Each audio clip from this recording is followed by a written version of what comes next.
একটা ভিডিও দেখলাম, একজনের একটা ভিডিও পোস্ট করেছে, দেখলাম বন্ধুরা মনটা ছুঁয়ে গেল, মনটা সত্যিই ছুঁয়ে গেল। লেখাগুলো বা কথাগুলো যে বলেছে একদম বাস্তব, দারুণ।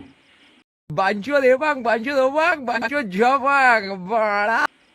এইটা কিছু সামান্য কিছু মানুষের দেখা উচিত। এক মিনিট একটু তুলে নিই। আহ! সামান্য কিছু বোকাচোদা, গাড়মারানি, ল্যাওড়াচোদা মানুষের দেখা উচিত।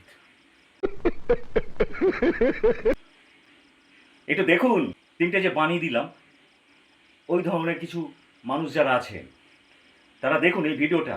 জানি ১০০ বার দেখলেও কিছু হবে না, ওই ওরকমই থাকবেন।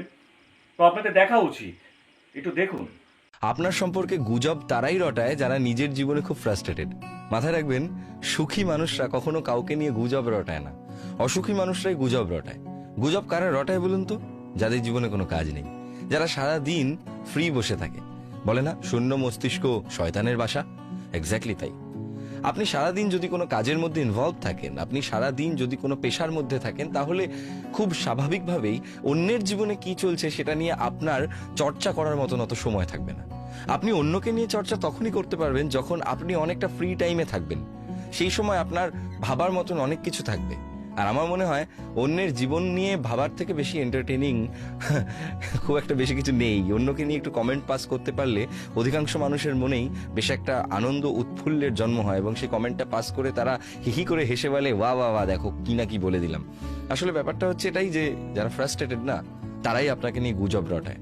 যারা সত্যি আপনাকে চেনে, যারা সত্যি জীবনে কিছু করছে, যাদের কাজ আছে, তারা তাদের অত সময় নেই আপনাকে নিয়ে কথা রটানোর, গুজব রটানোর। আয়নায় আগে দেখে নেবেন ফার্স্টে নিজেকে, বা নিজের পরিবারকে, নিজের ফ্যামিলিকেও দেখবেন। বাড়া!